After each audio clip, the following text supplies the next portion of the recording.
সাধারণকালের পঞ্চম সপ্তাহ, বুধবার। প্রথম পাঠ রাজাবলীর প্রথম গ্রন্থ, 10 অধ্যায়, পদ সংখ্যা 1 থেকে 10। সলোমনের জ্ঞান বুদ্ধির পরিচয় পেয়ে সেবা দেশের রানী মুগ্ধ হলেন।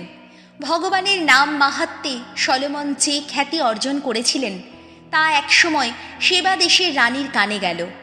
রানী তখন নানা কঠিন প্রশ্ন দিয়ে তাকে পরীক্ষা করার উদ্দেশ্যে তার কাছে এলেন। তিনি বহু অনুচর নিয়েই জেরুজালেমে এসে পৌঁছলেন। সঙ্গে তিনি আনলেন উটের পিঠে বোঝাই করা নানা গন্ধদ্রব্য, সুপ্রচুর সোনা আর দামি যত রত্ন।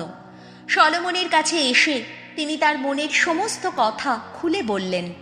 সলোমন তার প্রতিটি প্রশ্নের উত্তর দিলেন। রাজার পক্ষে কোনো প্রশ্নই দুরূহ বলে মনে হলো না। এমন একটি প্রশ্নও ছিল না যার উত্তর তিনি রানীকে দিতে পারলেন না।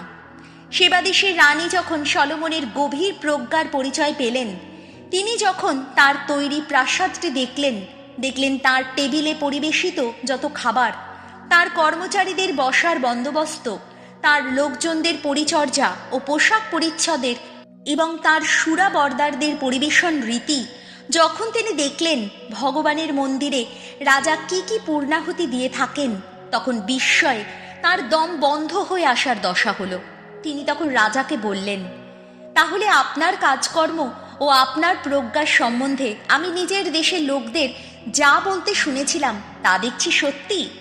এখানে না আসা পর্যন্ত, নিজের চোখে না দেখা পর্যন্ত আমি অবশ্য ওসব কথা বিশ্বাস করতে পারিনি, কিন্তু এখন বুঝতে পারছি আসল কথাটার অর্ধেকটাও আমাকে জানানো হয়নি। তখন লোকদের মুখ থেকে যা শুনেছিলাম, এখন দেখছি আপনার প্রজ্ঞা ও ধনসম্পদ তার চেয়েও বেশি। আহা, আপনার অনুচর যারা, কত ভাগ্যবান তারা! কত ভাগ্যবান আপনার এইসব কর্মচারী যারা সব সময় আপনার কাছে থাকতে পান, আপনার জ্ঞান গর্ভ কথা শুনতে পান।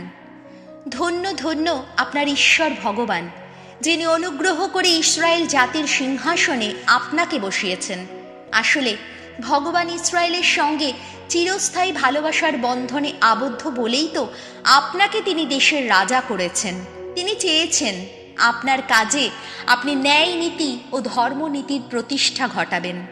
তিনি তখন রাজাকে 120 টালেন্ট সোনা, সুপ্রচুর গন্ধদ্রব্য আর দামি যত রত্ন উপহার দিলেন। এই যে গন্ধদ্রব্য সেবাদেশের রানী সেদিন রাজা সলোমনকে উপহার দিয়েছিলেন, তারপরে এত গন্ধদ্রব্য আর কোনো দিনও ইসরায়েল দেশে আসেনি। এই হলো প্রভুর বাণী। শ্যাম সঙ্গীত ধুয়ো। ধার্মিকের মুখের বচন সে তো প্রজ্ঞারই বচন। ভগবানের চরণেই সঁপে দাও তোমার জীবন। আস্থা রাখো তারই ওপর, যা করার নিশ্চয়ই করবেন তিনি। তোমার ধার্মিকতা ফুটিয়ে তুলবেন তিনি যেন প্রভাতের আলো, তোমার সততা যেন মধ্যদিনেরই আলো। ধুয়ো। ধার্মিকের মুখের বচন সে তো প্রজ্ঞারই বচন। ধার্মিকের মুখে নিত্য উচ্চারিত হয় প্রজ্ঞার বচন। রসনায় ঘোষিত হয় ন্যায়ের নির্দেশ। তার ঈশ্বরের বিধান বাণী সে তো গাথা আছে তার হৃদয় গভীরে, তাই তার পদক্ষেপ টলে না কখনো। ধুয়ো। ধার্মিকের মুখের বচন সে তো প্রজ্ঞারই বচন। ধার্মিকদের পরিত্রাণ ভগবানেরই কাজ। দুঃখ বিপদের দিনে তিনিই তাদের আশ্রয়। ভগবান নিজে সহায় হয়ে তাদের উদ্ধার করেন।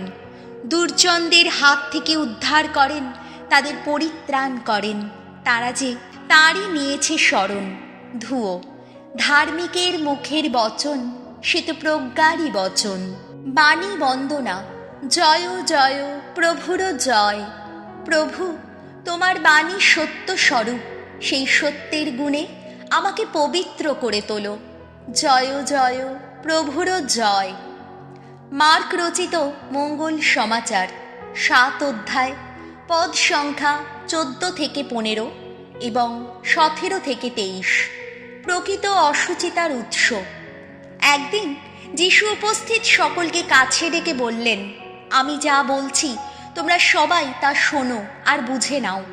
এমন কিছুই নেই যা মানুষের বাইরে থেকে ভেতরে প্রবেশ করে তাকে অশুচি করতে পারে, বরং মানুষের অন্তর থেকে যা বেরিয়ে আসে তাই মানুষকে অশুচি করে তোলে। পরে তিনি যখন লোকদের ছেড়ে বাড়ি এসে ঢুকলেন, তখন শিষ্যেরা তাকে ওই নিগূঢ় উক্তিটির অর্থ জিজ্ঞেস করলেন। তিনি বললেন, তোমরাও কি তাহলে বুদ্ধিহীন? তোমরা কি বুঝতে পারছো না যে বাইরে থেকে যা মানুষের ভেতরে প্রবেশ করে তার কোনো কিছুই তাকে অশুচি করতে পারে না? কেননা ওসব তো তার হৃদয়ের মধ্যে নয়, বরং তার পেটের মধ্যেই প্রবেশ করে আর শেষে গিয়ে পড়ে মল গর্তেই। এই উক্তির মধ্য দিয়ে যিশু সমস্ত খাবার জিনিসকেই সূচি বলে ঘোষণা করে গেছেন। শেষে তিনি বললেন, মানুষের অন্তর থেকে যা বেরিয়ে আসে তাই মানুষকে অশুচি করে তোলে। কেননা অন্তর থেকেই তো, মানুষের হৃদয় থেকেই তো বেরিয়ে আসে এমন সব অসৎ অভিপ্রায়, যার ফলে শুরু হয় অবৈধ সংসর্গ, চুরি, নরহত্যা, ব্যভিচার, লোলুপতা, দুষ্টতা, প্রতারণা, যৌন উচ্ছৃঙ্খলতা, ঈর্ষা, পরনিন্দা, অহংকার ও মতিভ্রম। এই সমস্ত দুষ্টতা মানুষের অন্তর থেকেই বেরিয়ে আসে, আর এই সবই মানুষকে অশুচি করে তোলে। এই হলো প্রভু যিশুর মঙ্গল সমাচার।